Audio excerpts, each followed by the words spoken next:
ఇక మా చిన్నాన్నగారి విషయానికి వద్దాం. ఇక మా చిన్నాన్నగారి విషయానికే వద్దాం. మా వివేకం చిన్నాన్నను ఎవరు చంపారో, ఎవరు చంపించారో ఆయనకు, ఆ దేవుడికి, ఈ జిల్లా ప్రజలందరికీ కూడా తెలుసు ఏం జరిగింది అన్నది. కానీ బురద జల్లేందుకు ఇద్దరు చెల్లెమ్మలను ఎవరు పంపించారో, వారు వెనకాల ఎవరు ఉన్నారో మాత్రం మీ అందరికీ కూడా రోజు కనిపిస్తూనే ఉంది. ఇంకా ఆశ్చర్యం ఏమిటో తెలుసా? వివేకం చిన్నారను అతి దారుణంగా చంపి, అవును నేనే చంపాను అని అతి హేయంగా బహిరంగంగా చెప్పుకుంటూ తిరుగుతున్న ఆ హంతకుడికి మద్దతు ఇస్తున్నది ఎవరు? మీరే. రోజు చూస్తున్నారు కదా అని అడుగుతా ఉన్నాను.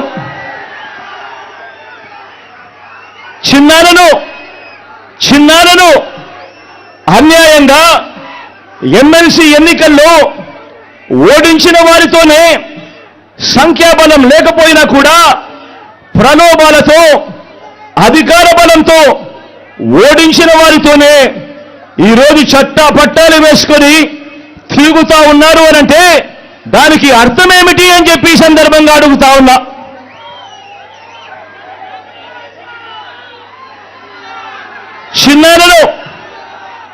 చిన్నాన్నకు రెండో భార్య ఉన్న మాట వాస్తవం అవునా కాదా?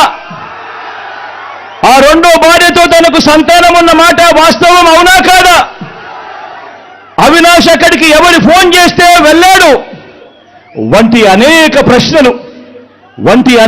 ప్రశ్నలు అవినాష్ తన అనేక ఇంటర్వ్యూస్లో, తన ప్రెస్ కాన్ఫరెన్స్లో తాను లేవనెత్తిన ప్రశ్నలు సహేతుకమే కదా అని చెప్పి ఎవరైనా అవినాష్ వైపు ఎవరైనా మాట్లాడితే చాలు వెంటనే వారి మీద కూడా అడ్డగోలు ఆరోపణలు చేస్తూ కుట్ర రాజకీయాలు చేస్తూ ఉండడం ధర్మమేనా అని చెప్పి ఈ సందర్భంగా ప్రతి ఒక్కరిని కూడా అడుగుతా ఉన్నా. ఆలోచన చేయమని చెప్పి ప్రతి ఒక్కరిని కూడా అడుగుతా ఉన్నా. ఇలా చిన్నాన్నను ఓడించిన వారిని గెలిపించాలని తిరగడం కంటే దిగజారుడు రాజకీయాలు ఎక్కడైనా ఉంటాయా అని చెప్పి ఈ సందర్భంగా అడుగుతా ఉన్నా. మరో వంక కాంగ్రెస్ పార్టీకి ఓట్లు ఎన్నొచ్చాయి. మరో వంక నోటాకు వచ్చినన్ని ఓట్లు కూడా రాని కాంగ్రెస్ పార్టీతో,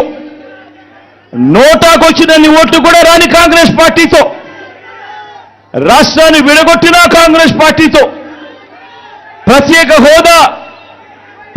హోదాను విభజన చట్టంలో చేర్చకుండా రాష్ట్రాన్ని దుర్మార్గంగా విడగొట్టి రాష్ట్రానికి అన్యాయం చేసిన ఆ కాంగ్రెస్ పార్టీలో చేరి వైఎస్ఆర్ గారి పేరును ఆయన చనిపోయిన తర్వాత ఛార్జ్షీట్లో పెట్టిన ఆ కాంగ్రెస్ పార్టీకి మొత్తంగా వైఎస్ఆర్ గారి పేరునే తుడిచివేయాలని, కనబడకుండా చేయాలని ప్రయత్నిస్తున్న వారికి ఓటు వేయటము అనంటే దానివల్ల ఎవరికి లాభము అన్నది ప్రతి ఒక్కరూ కూడా ఆలోచన చేయమని కోరుతా ఉన్నా. అటువంటి కాంగ్రెస్ పార్టీకి ఓటు వేస్తే, మన ఓట్లు చీలిస్తే వచ్చే లాభం బాబుకు, బీజేపీ కూటమికి కాదా అని అడుగుతా ఉన్నాను. ఈ సందర్భంలో నేను ప్రతి ఒక్కరూ కూడా ఆలోచన చేయమని కోరుతా ఉన్నా. ఇదంతా కూడా మన ఓట్లను విడగొట్టి వాళ్ళను గెలిపించాలనే ప్రయత్నం కాదా అని అడుగుతా ఉన్నాను. ఈ సందర్భంగా అందరూ కూడా ఆలోచన చేయమని కోరుతా ఉన్నా. అసలు ఎవరికి వైఎస్ఆర్ గారి మీద ప్రేమ ఉంది అన్నది ప్రతి ఒక్కరూ కూడా గమనించమని అడుగుతా ఉన్నా, ఆలోచన చేయమని అడుగుతా ఉన్నా. ఎవరికి పులివెందుల కడప గడ్డ మీద ఎవరికి ప్రేమ ఉంది అన్నది ప్రతి ఒక్కరూ కూడా గమనించమని కోరుతా ఉన్నా. ఎవరికి ఈ పేర్లన్నీ, ఓ వైఎస్ఆర్ గారి పేరు, ఓ పులివెందుల పేరు, ఓ వైఎస్ఆర్ జిల్లా పేరు చిరస్థాయిగా ప్రజల గుండెల్లో నిలిచిపోవాలని ఆరాటపడుతున్న వారు ఎవరు అన్నది ప్రతి ఒక్కరూ కూడా ఆలోచన చేయమని కోరుతా ఉన్నా. మరో వంక ఈ పేర్లే లేకుండా చేయాలని ఆరాటపడతా ఉన్నా ఆ రెండు పార్టీలతో జతకట్టి తన సొంత లాభం కోసం, రాజకీయ స్వార్థం కోసం ఎవరు ఆ పేరు లేకుండా కుట్రలు చేస్తా ఉన్నారు అన్నది గమనించమని చెప్పి కూడా కోరుతా ఉన్నా. మరి ఇవన్నీ గమనించినప్పుడు ఎవరికైనా ఏమనిపిస్తుంది? మరి వీరు వైఎస్ఆర్ వారసులా, లేక వైఎస్ఆర్ గారు ఎవరితో బ్రతికుండగా యుద్ధం చేశారో, వైఎస్ఆర్ గారు అభిమానించే ప్రతి గ్రామంలోనూ అభిమానించే వాళ్ళు, ప్రతి గ్రామంలో అభిమానించే కార్యకర్త ఎవరితో అయితే యుద్ధం చేశారో ఆ చంద్రబాబుకు వారసులా అని చెప్పి మీరే ఆలోచన చేయమని చెప్పి ప్రతి ఒక్కరిని కూడా కోరుతా ఉన్నా. పులివెందుల ప్రజలకు, రాష్ట్ర ప్రజలకు కూడా, పులివెందుల ప్రజలకు, రాష్ట్ర ప్రజలకు కూడా, మరీ ముఖ్యంగా నా మీద ఆరోపణలు చేస్తా ఉన్న నా బంధువులకు కూడా ఈ సందర్భంగా ఒక్కటి చెప్పదలుచుకున్నా. ముఖ్యమంత్రిగా దేవుడు మీ బిడ్డకు అధికారం ఇచ్చింది. ముఖ్యమంత్రిగా దేవుడు అధికారాన్ని మీ బిడ్డకి ఇచ్చింది డబ్బులు సంపాదించుకునే దాని కోసం కాదు, మీ బిడ్డ డబ్బులు సంపాదించుకునే దాని కోసం కాదు, నా కుటుంబ సభ్యులను కోటీశ్వరులను చేసేందుకు కాదు.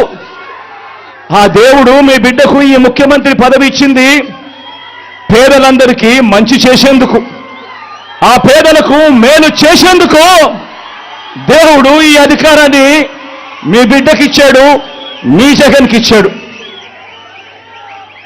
జగన్ అధికారంలోకి వచ్చిన తర్వాత మమ్మల్ని పక్కన పెట్టాడు అని చెప్పి మాట్లాడుతా ఉన్న నా బంధువులకు ఈ సందర్భంగా తెలియజేస్తా ఉన్నా. మరొక విషయం కూడా నిండు మనసుతో చెప్తా ఉన్నా. వైఎస్ అవినాష్ ఏ తప్పు చేయలేదని నేను బలంగా నమ్మాను కాబట్టి నేను అవినాష్కు టికెట్ ఇచ్చాను.